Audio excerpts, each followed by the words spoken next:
হরে কৃষ্ণ। পরমেশ্বর ভগবান শ্রীকৃষ্ণের চরণে দণ্ডবৎ প্রণাম। আশা করি আপনারা সবাই ভালো আছেন। সনাতন ধর্মের সমস্ত ভক্তবৃন্দকে আমার চ্যানেলে স্বাগত জানাই।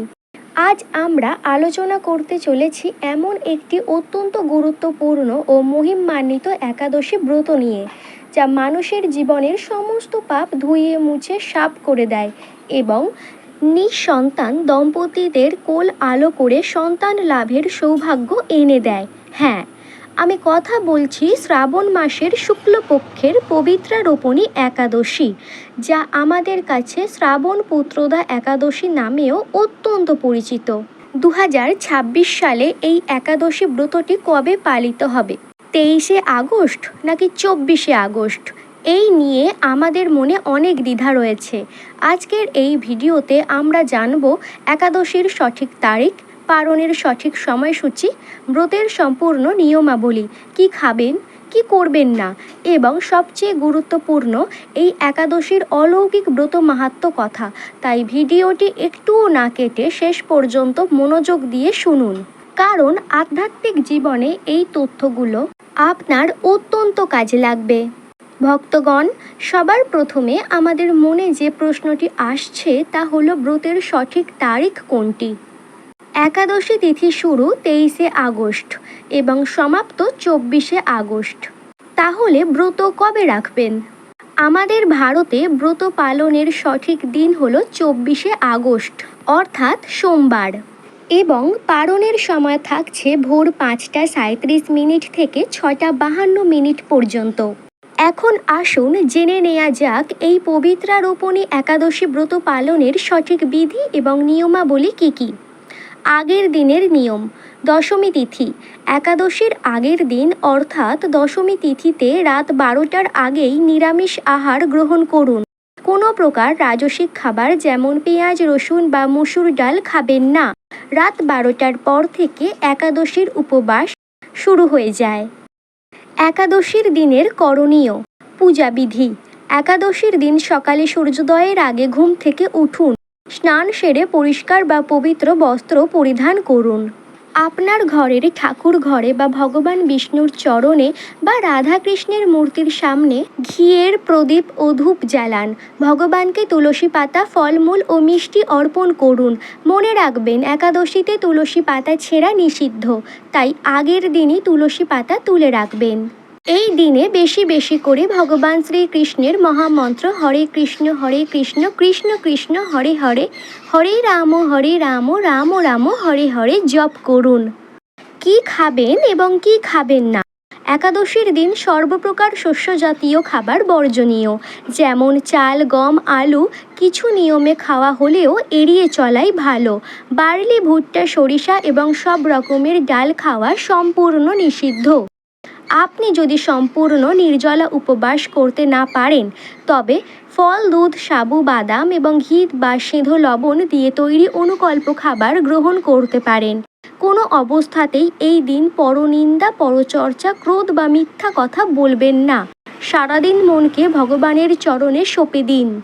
এবার জানা যাক পবিত্রারোপণী বা পুত্রদা একাদশীর অলৌকিক ব্রত কথা। ভক্তবৃন্দ, এবার আমরা শ্রবণ করব পদ্মপুরাণে বর্ণিত এই পবিত্রারোপণী একাদশী ব্রতের সেই অলৌকিক ও পরম পবিত্র মাহাত্ম্য কথা, যা স্বয়ং ভগবান শ্রীকৃষ্ণ ধর্মরাজ যুধিষ্ঠিরকে শুনিয়েছিলেন। মন দিয়ে এই কথা শ্রবণ করলেই সমস্ত পাপ থেকে মুক্তি মেলে। প্রাচীনকালে দাপর যুগের শুরুতে মহিষ্মতিপুরী নামে এক সমৃদ্ধশালী রাজ্য ছিল। সেই রাজ্যের রাজা ছিলেন মহিজিৎ। রাজা মহিজিৎ ছিলেন অত্যন্ত দয়ালু, প্রজাবৎসল এবং ধার্মিক। তিনি প্রজাদের নিজের সন্তানের মতো ভালোবাসতেন, রাজ্যে কোনো অন্যায় হতে দিতেন না এবং নিয়মিত দান, ধ্যান ও যজ্ঞ করতেন। কিন্তু এত সুখের মাঝেও রাজার মনে একটি গভীর দুঃখ ছিল। বিয়ের বহু বছর কেটে গেলেও রাজার কোনো সন্তান ছিল না। সন্তানহীনতার এই তীব্র বেদনা রাজাকে দিনরাত কুঁড়ে কুঁড়ে খাচ্ছিল। রাজা ভাবতেন, আমার মৃত্যুর পর কে এই রাজ্যের দায়িত্ব নেবে, কে আমার বংশ রক্ষা করবে, আর পুণ্যাম নামক নরক থেকে রক্ষা করার জন্য কে আমাকে পিণ্ড দান করবে। বৃদ্ধ বয়সে পদার্পণ করে রাজা মহিজিৎ অত্যন্ত চিন্তিত হয়ে পড়লেন। তিনি রাজ্যের সমস্ত বুদ্ধিজীবী, মন্ত্রী, ব্রাহ্মণ এবং প্রজাদের ডেকে এক সভা করলেন। রাজা অত্যন্ত দুঃখ ভরা কণ্ঠে বললেন, হে আমার প্রিয় প্রজাগণ ও পণ্ডিত সমাজ, আমি আমার জীবনে কোনো পাপ কাজ করিনি, চোরের মতো অন্যায়ভাবে কারো ধন সম্পদ কেড়ে নিইনি। প্রজার কল্যাণই ছিল আমার একমাত্র ধর্ম। তবুও কেন ভগবান আমাকে কোনো সন্তান দিলেন না? আমার কোন জন্মের পাপের জন্য আজ আমি এই নিঃসন্তান? রাজার এই করুণ অবস্থা দেখে মন্ত্রী এবং প্রজারা অত্যন্ত ব্যথিত হলেন। তারা রাজার এই সমস্যার সমাধানের জন্য বনের দিকে রওনা হলেন, যাতে কোনো বড় ঋষি বা মুনির সন্ধান পাওয়া যায়, যিনি রাজার এই দুঃখের কারণ এবং প্রতিকার বলতে পারবেন।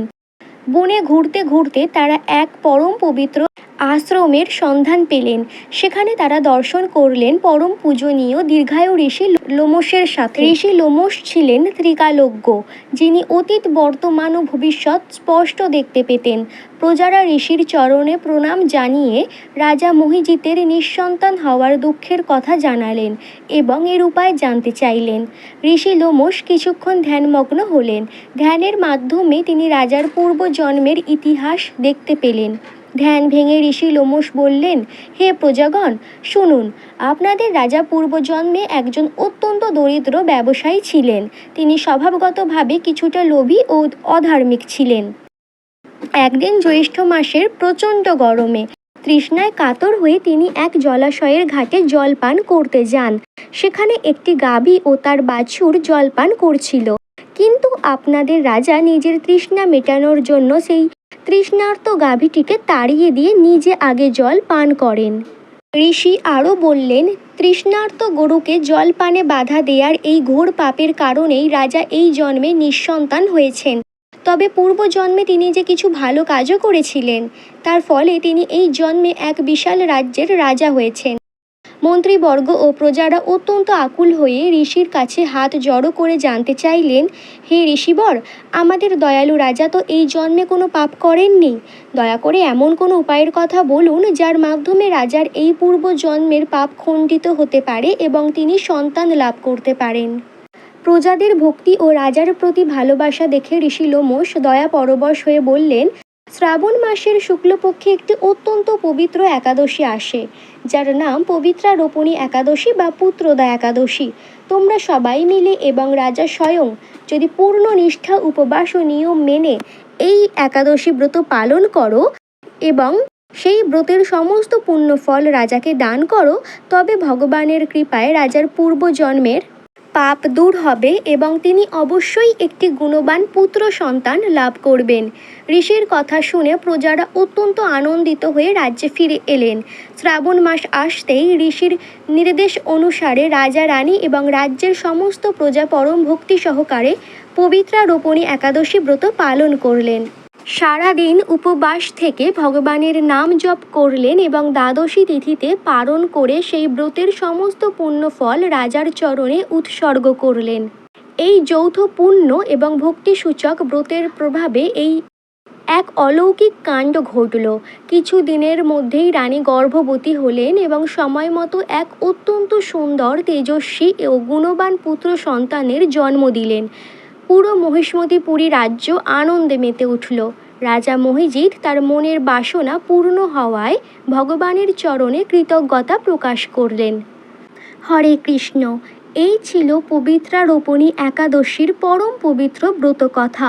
ভগবান শ্রীকৃষ্ণ যুধিষ্ঠিরকে বলেছিলেন, হে রাজন, এই একাদশী এতটাই মহিমান্বিত যে ব্যক্তি এই ব্রত কথা ভক্তি ভরে শ্রবণ করেন বা পাঠ করেন, তিনি ইহলোক সমস্ত সুখ ও সন্তান সুখ ভোগ করে পরলোকে স্বর্গলাভ বা বৈকুণ্ঠ লাভ করেন। আজকের দিনে সমাজে বহু দম্পতি আছেন যারা সন্তানের জন্য চিকিৎসকের দ্বারে দ্বারে ঘুরছেন, অনেক মানত করছেন। সনাতন শাস্ত্রে বলা হয়েছে, আপনি যদি পূর্ণ বিশ্বাসের সাথে এই শ্রাবণ পুত্রদা বা পবিত্রা রোপণী একাদশী ব্রত পালন করতে পারেন, তবে আপনার মনের সমস্ত সুপ্ত বাসনা পূর্ণ হবে। সন্তান লাভ কেবল শারীরিক বিষয় নয়, এটি একটি আধ্যাত্মিক আশীর্বাদও বটে। তাই এই দিনটিকে অবহেলা না করে সদ্ব্যবহার করুন। প্রিয় ভক্তগণ, আশা করি আজকের এই বিস্তারিত ভিডিওটি আপনাদের অনেক ভালো লেগেছে এবং এর মাধ্যমে আপনারা পবিত্রা রোপণী একাদশীর সঠিক সময় ও নিয়ম সম্পর্কে জানতে পেরেছেন। এই শুভ দিনটি যেন আপনাদের সবার জীবনে ভগবানের বিশেষ কৃপা নিয়ে আসে, এই প্রার্থনাই করি। ভিডিওটি যদি আপনাদের ভালো লেগে থাকে তবে দয়া করে ভিডিওটিতে একটি লাইক দিন এবং কমেন্ট বক্সে কমেন্ট করে জানান হরে কৃষ্ণ বা জয় শ্রীকৃষ্ণ। আর আপনার আত্মীয় স্বজন ও বন্ধু বান্ধবদের সাথে এই ভিডিওটি অবশ্যই শেয়ার করুন, যাতে তারাও এই ব্রতের পুণ্য অর্জন করতে পারেন। আপনি যদি আমাদের চ্যানেলে নতুন হয়ে থাকেন তবে সনাতন ধর্মের এমন আরও সুন্দর সুন্দর ব্রত কথা ও ধর্মীয় বিষয় জানতে চ্যানেলটি সাবস্ক্রাইব করে পাশে থাকা বেল আইকনটি প্রেস করে রাখুন। আজ এই পর্যন্তই, দেখা হবে আগামী ভিডিওতে। সবাই ভালো থাকবেন, সুস্থ থাকবেন। ধন্যবাদ।